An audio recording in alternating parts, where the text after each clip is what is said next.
نحمده ونصلي على رسوله الكريم اما بعد اعوذ بالله من الشيطان الرجيم بسم الله الرحمن الرحيم يا ايها الذين امنوا اجتنبوا كثيرا من الظن ان بعض الظن اسم ولا تجسسوا صدق اللہ العظیم۔ اللہ رب العزت نے قرآن مجید کلام حمید کے اندر یہ ارشاد فرمایا کہ یا ایھا الذین آمنو، اے وہ لوگو جو ایمان لائے ہو۔ وہ اللہ کہنا یہ چاہتے ہیں کہ اگر گویا کافر مانے یا نہ مانے، مشرک مانے یا نہ مانے، اے وہ لوگوں جو ایمان لائے ہو۔ اللہ ایمان والوں کو مخاطب فرما رہے ہیں کہ اجتنبوا کثیرا من الظن، تم بہت زیادہ گمان کرنے سے بچا کرو، کیونکہ اس کی وجہ کیا ہے؟ ان بعض الظن اسم، بعض تمہارے گمان ایسے ہوتے ہیں کہ جو گناہ پر مبنی ہوتے ہیں، وہ بس گمان ہی ہوتے ہیں، وہ حقیقت پر مبنی نہیں ہوتے۔ اس لیے رسول اللہ صلی اللہ علیہ وآلہ وسلم کا بھی ارشاد گرامی ہے۔ آپ صلی اللہ علیہ وآلہ وسلم نے فرمایا ایاکم والظن فإن الظن اکذب الحدیث، اے میری امت کے لوگوں بدگمانی سے بچا کرو، کیونکہ میری امت کے اندر بدگمانی کرنا یہ سب سے بڑا جھوٹ ہے۔ تاریخ کے اندر ایک واقعہ ملتا ہے کہ حضرت بشر حافی رحمۃ اللہ تعالی علیہ ایک بہت بڑے بزرگ اللہ کے نیک بندے گزرے ہیں۔ سارا بغداد ان کی قدر کرتا تھا۔ امام احمد بن حنبل جیسے لوگ ان کی قدر کرتے، احترام کرتے، توقیر کرتے، ان کی محفل نور کی حاضری دیتے، سارا بغداد قدر کرتا۔ لیکن بغداد کا ایک بہت بڑا تاجر تھا، کہنے لگا مجھے حضرت شیخ بشر حافی رحمۃ اللہ علیہ اچھے نہیں لگتے۔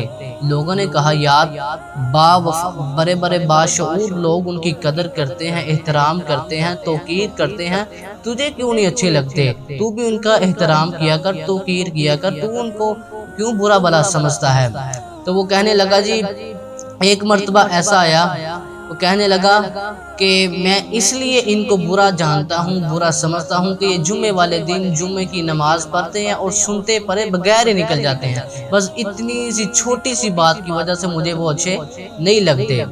آئیے ذرا تاریخ میں آیا ہے، لکھا گیا ہے کہ حضرت بشر حافی رحمۃ اللہ تعالی ایک مرتبہ انہوں نے جمعے کی نماز پڑھی، وہ تاجر تھا، اس نے بھی ساتھ ہی نماز پڑھی، ایک ہی صف میں دونوں نے نماز پڑھی۔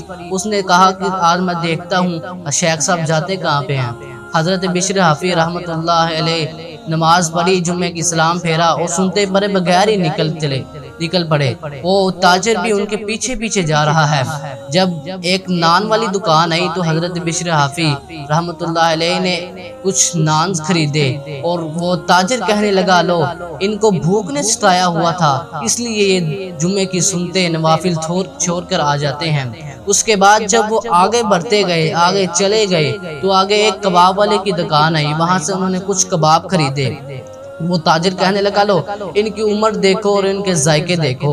وہ کہنے لگا کہ اب یہ جنگل میں جائیں گے اور وہاں چھپ کر بیٹھ کے یہ کھانا کھائیں گے اور لوگوں کو کہیں گے میں روزے بھرے رکھتا ہوں، لوگوں کو کہیں گے میں تو عبادت میں رہتا ہوں۔ لیکن ہوا کیا؟ وہ چلتے گئے، آخرکار جنگل کے اندر ایک چھوٹی سی جھونپڑی آئی۔ اس جھونپڑی کے اندر وہ تاجر یہ سارا منظر دیکھ رہا ہے۔ جھونپڑی کے اندر اس کا دروازہ بند تھا۔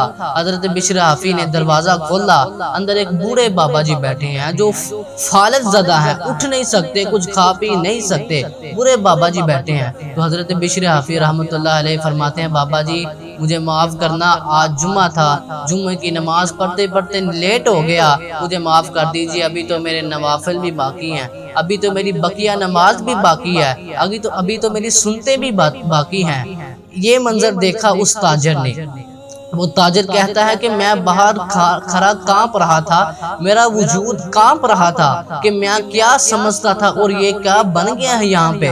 حضرت بشر حافی رحمۃ اللہ علیہ نے ان کو اٹھایا بابا جی کو اور ان کا ہاتھ، ان کا منہ دھویا اور ان کو ایک لقمہ توڑ کر ان کے منہ میں ڈالا۔ تو وہ بزرگ فرماتے ہیں بشر کتنی دیر ہو گئی یار، 14 سال ہو گئے ہیں، میں زندہ لاش ہوں، کتنی دیر میری خدمت کرتا رہے گا؟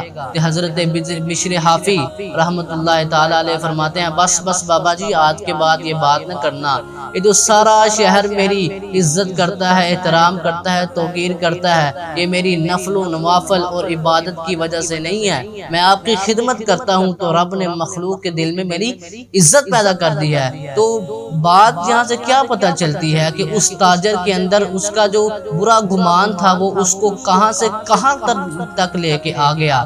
تو حضرات اس لیے ہمیں بھی چاہیے کہ ہم اپنی سوچ کو اچھا کریں۔ اخلاق اگر آپ نے شروع کرنا ہے تو سب سے پہلے اپنی ذہن سازی کیجئے، اپنے ذہن کو، اپنے دل و دماغ کو صاف کیجئے ایک دوسرے کے بارے میں۔ اللہ رب العزت سے دعا ہے کہ اللہ تعالی ہم سب کو بدگمانی سے بچنے کی توفیق عطا فرمائے۔ وما توفیقی الا باللہ۔